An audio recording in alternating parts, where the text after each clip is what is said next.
Is she stretching tall? No, she just threw her head back. So the actual momentum is she's going back and the bar's going out. Her stomach is still there. She has the American record and all that. But those records could be even higher if she corrected the pull. But instead, look how her shoulder is going back.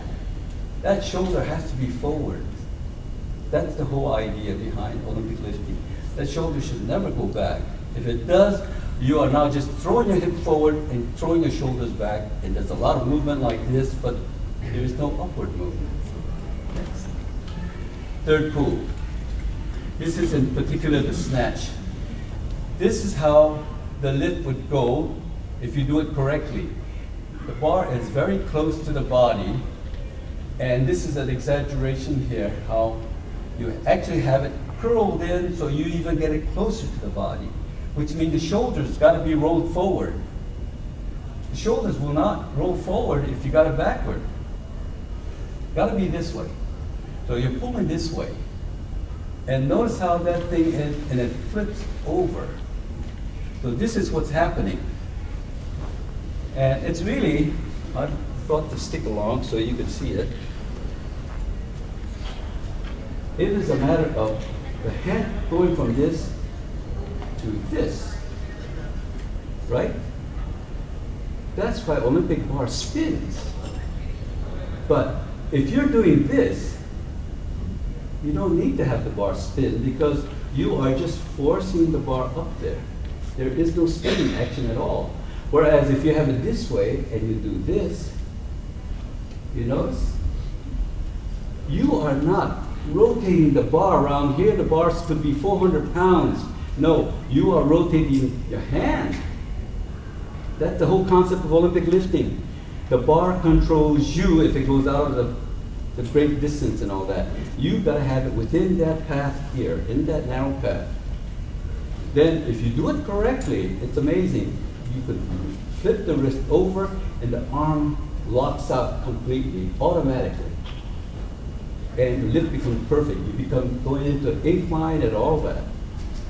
But if you don't have that wrist action, you've lost it. Now, we're going to demonstrate now what happens on the other way. Go ahead. You see many lifters start slow and smooth up to a point, and then they explode. And when they explode, what happens?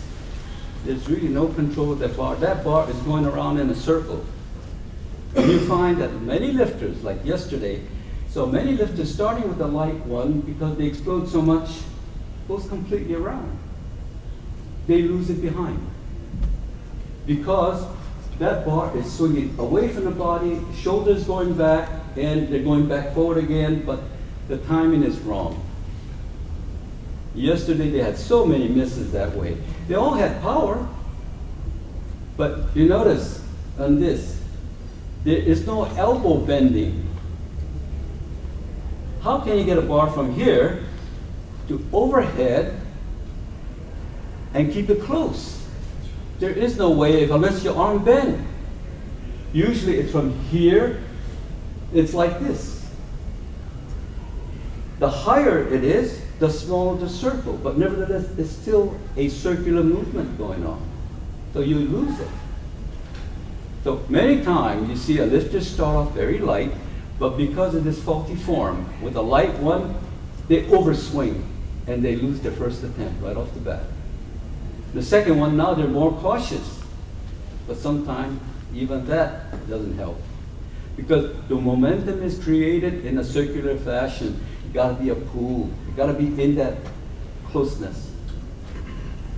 Right? There is no elbow bending. That's how you can see if a lifter is doing it correctly or not. Stand on the side, see if the lifter has any elbow bending. If there's no elbow bending, then they must be swinging it, which means there is a circular motion. Okay, next one. This is a combination of the two different ones. The top one is the correct way. The bottom one is the swing. The top one is how you saw all the Russians doing the pulls, every one of them, straight up and down. The other one is the swinging movement.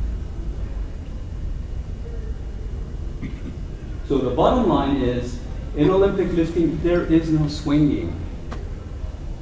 It's a pull. You gotta be in that lane. You start slow and speed it up and continue. Okay, next. Jerk phase. So many people go to trouble of cleaning it and they miss the jerk. Now I did that at the Olympics. Did 308 pounds on a clean and jerk first attempt, and because I won the contest already, the coach said you can take whatever you want. I said, give me 341, the world's record. I cleaned it, I missed the jerk. I'll take it for my third attempt. I cleaned it, I missed the jerk. I said, I like to take fourth attempt. At that time, you were allowed to take fourth attempt. I cleaned it, I missed the jerk. And when I went home, back to Sacramento, I told my training partner, he said, why clean it if you're going to miss the jerk? So, the jerk is another movement you have to learn. And you got to practice it.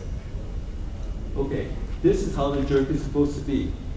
A lot of people have their feet pointing straight ahead, and they'll find that as they dip, the deeper they dip, the more they tend to lean forward.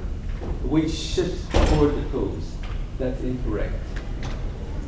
You gotta have it so that your body is perfectly upright and you dip straight down.